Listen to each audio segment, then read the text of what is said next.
Assalamualaikum warahmatullahi wabarakatuh. Alhamdulillahi rabbil alamin. Salatu wassalamu ala asyrafil anbiya'i wal mursalin wa ala alihi wa ashabihi wa man tabi'ahum bi ihsanin ila yaumiddin, amma ba'd. Penuntut ilmu rahimakumullah, kembali kita membaca kitab Jami' Bayan Ilmi wa Fadlih, kitab yang dikarang oleh ulama Andalusia Yusuf ibnu Abdul Bar yang wafat tahun 463 Hijriah. Beliau adalah seorang ulama besar, ahli di bidang fikih, ahli di bidang hadis. Ini yang sangat menonjol dalam keilmuan beliau.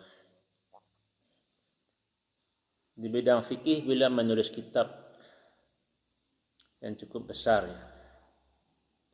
Kitab Al-Istizkar fi Ikhtilafil Fuqaha'il Amsar wa Ulama'il Aqtar wa Zikru Zalika Bil Ijazi wal Ikhtisar.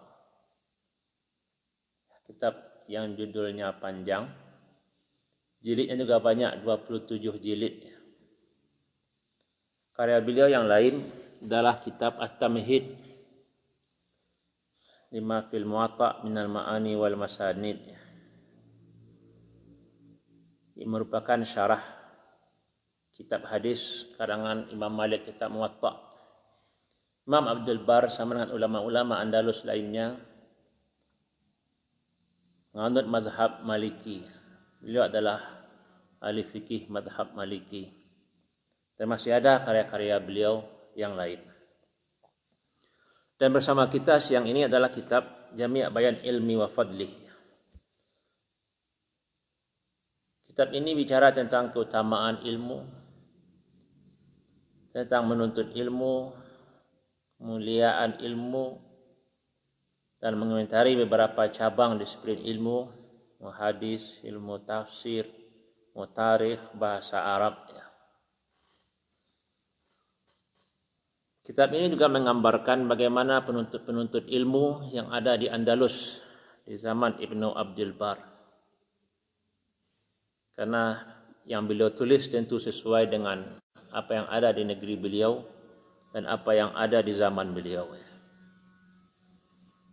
Kita ambil sebahagiannya. Ini halaman 204.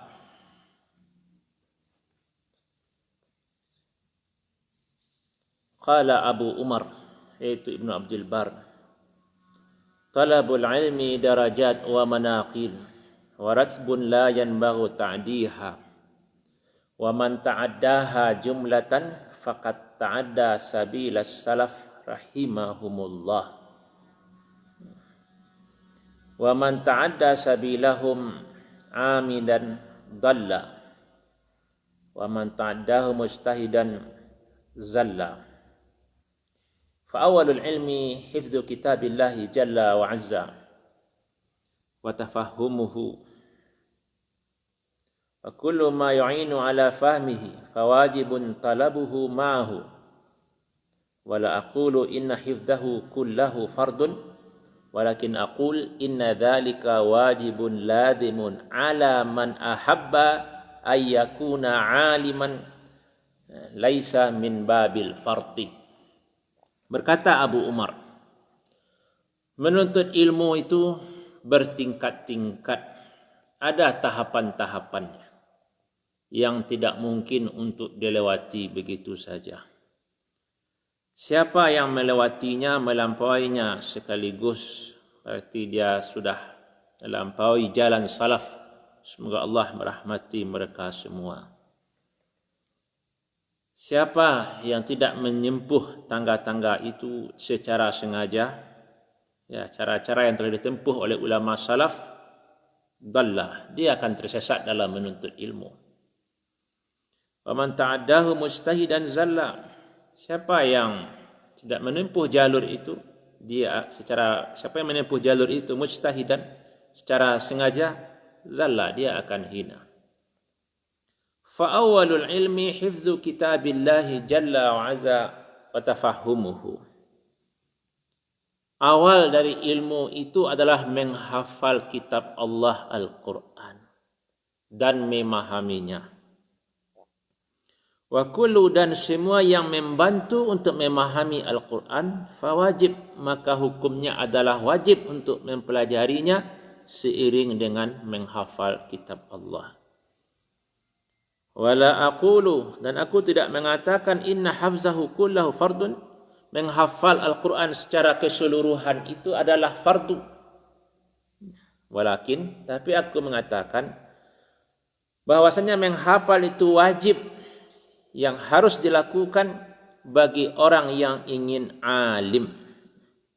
Laisa min babil fard, tidak wajib sama dengan fardu-fardu yang lain. Para penuntut ilmu, calon-calon ulama rahimakumullah, Imam Abu Umar menegaskan, menuntut ilmu itu ada tahapan-tahapan yang harus dilalui, tidak bisa sekaligus. Sebagian nasihat ini juga telah kita sampaikan dalam pertemuan sebelumnya. Dan itulah cara yang dilakukan oleh ulama-ulama terdahulu, penuntut ilmu terdahulu. Tidak mungkin kita menempuh cara yang lain. Kalau kita tempuh cara-cara yang baru, berarti kita akan tersesat. Akan lama sampai di tujuan atau tidak sampai kepada tujuan. Yang pertama sekali harus menjadi perhatian penuntut ilmu adalah menghafal Al-Quran. Nah, Al-Quran adalah kitab suci, sumber pertama dan utama syariat Islam. Di saat kita ingin mempelajari Islam, maka Al-Quran itulah yang pertama sekali harus kita pelajari. Makanya al-inayah bi kitabillah, prioritas untuk menghafal Al-Quran, tafahumuhu, dan memahaminya. Tidak cukup sekedar hafal tapi tidak paham.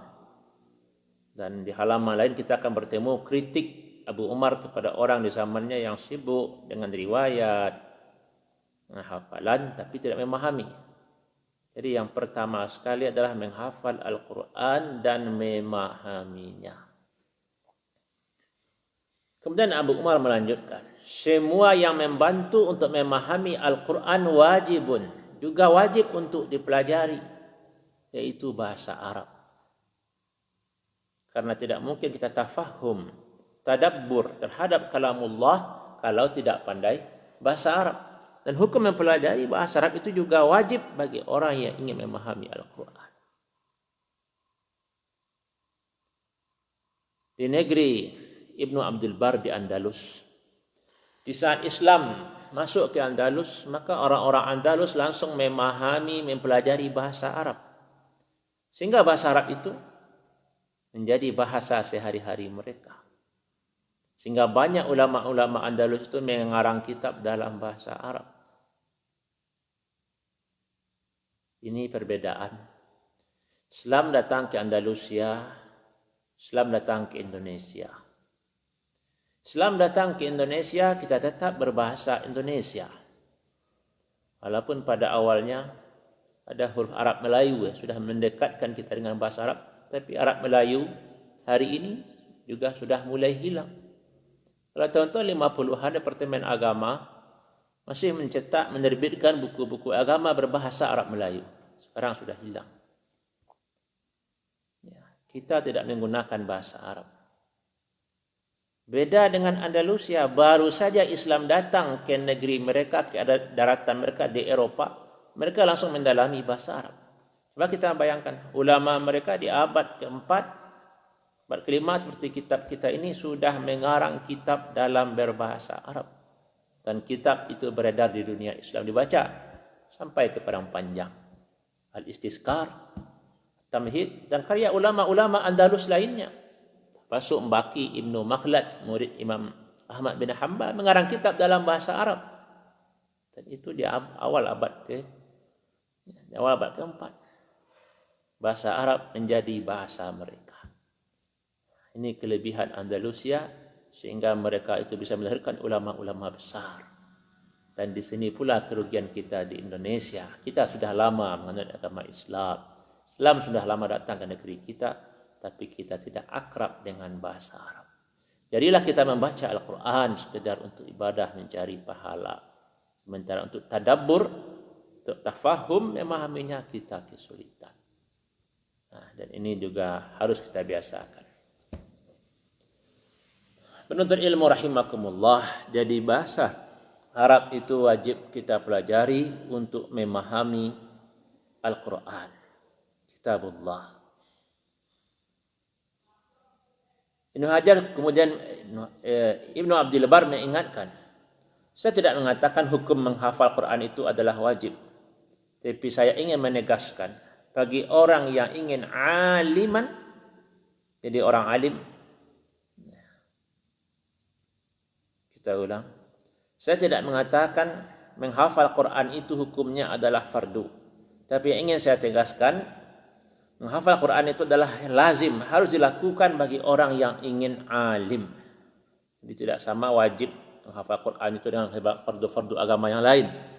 Tapi bagi orang yang ingin alim perlu menghafal Al-Quran. Ibnu Abdul Bar menukil sebuah riwayat dari Dhahhak. Di saat menafsirkan ayat kunu rabbaniyin, jadilah kamu rabbani dengan apa yang kamu ajarkan kitabnya. Qala haqqun ala kulli man ta'allama al-Qur'an, kewajiban bagi setiap orang yang mempelajari Al-Qur'an ayyakuna faqihan, untuk menjadi seorang faqih, untuk menjadi seorang yang alim. Jadi siapa yang mempelajari Al-Qur'an, siapa yang menghafal Al-Qur'an, dia wajib menjadi faqih, wajib menjadi alim, jadi ulama kalau sudah hafal Qur'an. Jadi menghafal Qur'an bukanlah tujuan akhir, tapi dia adalah muqaddimah untuk tujuan-tujuan besar selanjutnya. Faman hafizahu qabla bulughihi, siapa yang mampu menghafal Al-Quran sebelum baligh, summa faragha ila ma yasta'inu bihi ala fahmihi min lisanil Arab, kemudian dia konsentrasi untuk mempelajari bahasa Arab untuk memahami Al-Quran, zalika aunan kabiran ala muradihi, dan inilah hal yang cukup membantu untuk memahami Quran. Jadi nasihat Ibnu Abdul Bar ini dorongan agar anak-anak itu sudah hafal Al-Quran sebelum baligh. Dan seperti ini tradisi pendidikan tempo dulu di awal Islam. Kita lihat biografi Imam Syafi'i. Di usia 7 tahun, 9 tahun beliau sudah hafal Al-Quran. Karena memang sistem pendidikannya seperti itu. Mereka pertama sekali menghafal Al-Quran. Bahkan sebelum mereka pandai tulis baca, mereka sudah menghafal Quran talqinan karena mendengar dari guru mereka. Sebelum pandai menulis, sebelum pandai membaca, mereka telah menghafal Quran. Ini juga dipraktekkan hari ini di beberapa negara di Timur Tengah. Anak-anak kecil itu sudah latih untuk menghafal. Karena pertama sekali anak-anak kita waktu lahir itu yang kita hafal adalah apa yang kita dengar. Sebelum kita pandai membaca, menulis, apa yang diucapkan oleh orang tua dalam keluarga kita, itu yang kita hafal. Demikian pula tradisi ulama klasik dulu mempelajari Al-Quran terlebih dahulu, kalau bisa sebelum balik sudah hafal. Ya, kalau kita hari ini, sistem pendidikan yang tidak mendukung. Bahkan kalau orang belajar hadis, yang pertama sekali, ya, hendaklah mempelajari hadis setelah mempelajari Al-Quran. Karena zaman dulu memungkinkan seperti itu. Sementara kita hari ini, kadang kesadaran untuk mempelajari agama itu datang setelah di madrasah. Kadang keinginan untuk mendalami ilmu agama itu datang setelah kita sudah dewasa, kadang sudah menikah, sudah selesai kuliah, baru ada keinginan untuk mempelajari agama. Mungkinkah kita menghafalkan? Mungkin. Nah, kalau kita menyediakan waktu untuk menghafal Quran, insya Allah. Nah, terkadang di madrasah, di pondok ini yang jadi masalah. Satu sisi anak itu dituntut untuk hafal Quran. Sementara mereka di bidang-bidang lain juga dituntut untuk menghafal, menyelesaikan pelajaran. Bagi anak yang pintar tidak masalah.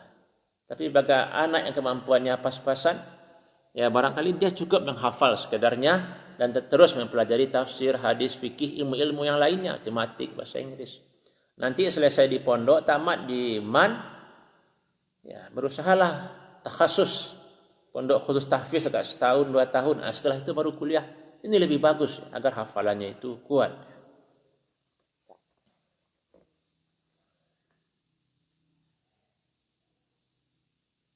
Wa min sunani Rasulullah sallallahu alaihi wasallam, dan mempelajari juga sunnah Rasulullah sallallahu alaihi wasallam. Summa yanzuru fi nasikhil Qur'an wa mansukhihi wa ahkamihi. Setelah mempelajari, menghafal Al-Quran, pelajari sunnah Rasulullah SAW, mendalami bahasa Arab untuk memahami dua sumber hukum Islam tadi. Kemudian lihatlah nasikh Al-Quran dan mansukhnya, ayat-ayat yang mansuh, ayat yang dihapuskan hukumnya, dan hukum-hukum yang ada di dalam Al-Quran. Wa yaqifu ala ikhtilafil ulama wa ittifaqin fi dzalik. Kemudian perhatikanlah perbedaan-perbedaan ulama dalam memahami Al-Quran dan ittifaqim dan sepakatnya mereka, mana yang ijma' ulama, mana pula yang ikhtilaf. Ini perlu diperhatikan oleh penuntut ilmu. Sebagian orang tidak suka dengan khilafiyah. Yang mempertentangkan khilafiyah, ini salah, ini benar, memang tidak boleh. Tapi mempelajari khilafiyah untuk saling menghargai pendapat, untuk mengetahui metode-metode ulama dulu dalam mengambil sebuah hukum, bagaimana mufti-mufti terdahulu membuat sebuah fatwa, kita harus mendalami khilafiyah. Kitab fikih untuk tingkat lanjutan itu akan dipenuhi oleh masalah-masalah khilafiyah. Di situlah metode pemikiran seorang ulama itu menjadi kuat. Dah sebuah ungkapan, malam yara ikhtilaf la yasumma raihal fiqh. Siapa yang tidak mentoleransi, tidak melihat adanya perbedaan para ulama, berarti belum pernah mencium ilmu fikih. Karena fikih itu artinya pemahaman, hasil pemahaman ulama. Dan itu karena sebuah pemahaman sangat terbuka untuk berbeda dari satu ulama kepada ulama-ulama lainnya. Jadi setelah mempelajari Al-Quran, memahami Al-Quran, memahami hadis, melihat nasikh Quran dan hukum-hukumnya, lihatlah ikhtilaf ulama, perbedaan para ulama dan hal-hal yang mereka sepakati. Wa huwa amrun qaribun ala man qarrabahu Allahu alaihi. Dan itu adalah satu perkara yang dekat, yang mudah, qarib atas orang qarrabahullah, yang Allah mendekatkannya. Jadi di sini ada campur tangan langit. Ada takdir Allah Subhanahu wa taala yang menentukan. Menghafal Quran, pelajari bahasa Arab untuk memahami Al-Quran, untuk mempelajari hadis, dan melihat pula pendapat-pendapat para ulama, itu ada hal yang mudah. Amrun qarib, bukan ba'id, jauh, tapi amrun qarib. Liman qarrabahullah, bagi orang yang didekatkan oleh Allah. Maka para penuntut ilmu, banyak-banyaklah berdoa kepada Allah Subhanahu wa ta'ala. Rabbi zidni ilman warzuqni fahman. Allahumma faqihni fiddin. Itu jadikan doa harian. Setiap sujud baca. Setiap ada waktu-waktu istijabah baca. Mohon kepada Allah agar diberikan kesabaran dalam menuntut ilmu, agar diberikan kepahaman oleh Allah Subhanahu wa taala.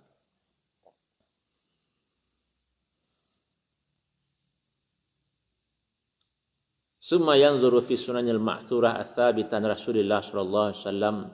Kemudian perhatikanlah sunnah-sunnah yang diriwayatkan yang pasti dari Rasulullah sallallahu alaihi wasallam.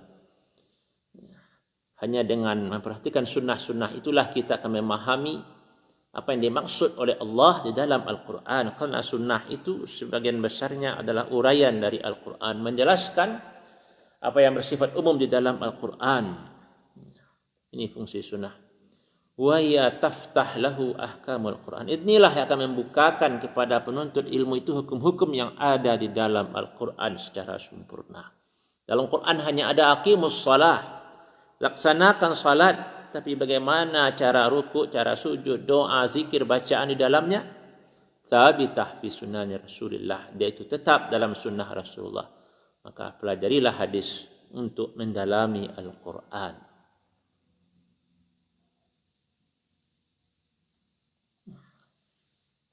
Jadi di halaman ini yang ditekankan oleh Ibnu Abdul Bar, menuntut ilmu itu ada tahapannya. Yang pertama sekali harus jadi fokus bagi penuntut ilmu adalah menghafal Quran mempelajari bahasa Arab untuk memahami Al-Quran dan memahami sunnah Rasulullah. Dan dengan sunnah Rasulullah itulah kita bisa memahami Al-Quran. Dan perhatikanlah beda-beda pendapat ikhtilaf para ulama. Dan itu adalah hal yang mudah liman qarrabahullah, bagi orang yang dimudahkan oleh Allah. Ya, semoga kita termasuk orang-orang yang dimudahkan untuk mempelajari Al-Quran dan mempelajari sunnah Rasulullah. Amin amin ya rabbal alamin.